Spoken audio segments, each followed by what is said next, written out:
எல்லாத்தையும் முடிஞ்ச அளவுக்கு இக்னோர் பண்ணிக்கிட்டு போய்கிட்டே இருக்கீங்க. ஜெங் ஜெங் அப்பயும் உங்களை வந்து விடல. எஸ், ஆமா, உண்மைதான். சோ அது வந்து எப்படின்னா வந்துட்டு அந்த அன்னைக்கு என் கூட வந்து நாங்க 4 பேர் சொன்னோம்ல. சோ அந்த ஜாமா பிக் பண்றது பேரு 3 பேரு. சோ அதுல வந்து ஒரு இந்திய கேர்ள் வேலை செஞ்சாங்க, என் கூட தான் வேலை செஞ்சாங்க. அவங்க வந்து என்னை விட கொஞ்சம் கட்டையா இருப்பாங்க. சோ அவங்க வந்து அந்த மொபைல் வந்து நான் இப்படி நிமிர்ந்து பார்த்தேன்னா எனக்கு வந்து அப்படி என்னால வந்து இப்படி எட்டி பார்க்க முடியும், பின்னாடி எல்லாம் தெரியும் அந்த மாதிரி. சோ அவங்க வந்து அந்த மொபைலை விட ரொம்ப கட்டை. சோ அந்த மொபைலை விட கட்டை. சோ அவங்க ரொம்ப என்கிட்ட வந்து எப்படி விளையாடுவாங்கன்னா என்னை வந்து பயமுறுத்துவாங்க. அந்த மொபைல் பின்னாடி ஒளிஞ்சு நின்றுகிட்டு என்கிட்ட வந்து மச்சம் சத்தம் கொடுப்பாங்க, அந்த மாதிரிலாம் செய்வாங்க. சோ அவங்க காலை வேலை டைம்லயும் செய்வாங்க, நைட்டும் செஞ்சிருக்காங்க. ஆனா அந்த அன்னைக்கு வந்து அவங்க வேலைக்கு வரவே இல்லை. அந்த அன்னைக்கு வந்து அவங்க வேலைக்கு வரவே இல்லை. அவங்களுக்கு உடம்பு சரியில்லை, சரி, அவங்க அந்த அன்னைக்கு எம்சி. அவங்க வேலைக்கு வரவே இல்லை. சோ என்னோட உணவு வந்து பக்கத்துல ஜாமா பிக் பண்ணிட்டு இருக்காங்க. அவங்க சொன்னாங்க இங்கே ஜாமா எடுத்துட்டு போயிடாத, நான் பின்னாடி ஜாமா எடுத்துட்டு வந்துடுறேன் அப்படின்னு. ஓகே. சோ அப்ப வந்துட்டு நான் ஜாமா எடுத்துட்டு இருக்கும் போதே அவங்க எப்பயுமே செய்யற மாதிரி மச்சம் அவங்க தலை தெரிஞ்சிச்சு எனக்கு. நான் ஒன்னே அவங்க பேரை சொல்லிட்டு விளையாடாதீங்களா, ஏன்ல பயப்படுத்துறீங்க, நான் ஒண்டி தான் நீங்க வேலை செஞ்சுட்டு இருக்கேன் அப்படின்னு சொல்றேன். எந்த சத்தமே இல்ல. நான் திரும்பி சொல்றேன், விளையாடாதீங்க, தயவு செஞ்சு வரீங்க அந்த பக்கம், இங்க நான் ஜாமா பிக் பண்ணி முடிச்சிட்டேன், வாங்க நம்ம அந்த பக்கம் போலான்னு சொல்லிட்டு நான் சொல்றேன்.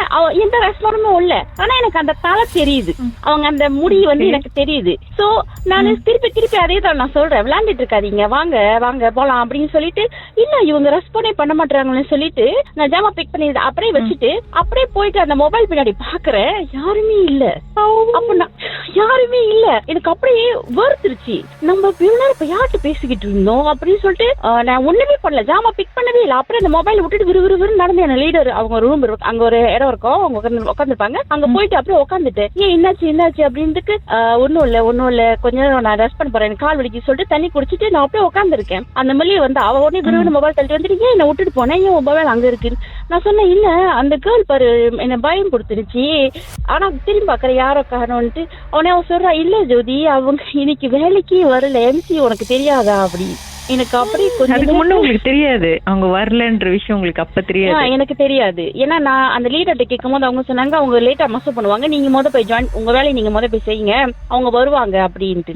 சோ அவங்க எம்சின்னு எனக்கு அதுக்கப்புறம் தான் எனக்கு தெரியும். கை காலம் உதறி இருக்குமே உங்களுக்கு?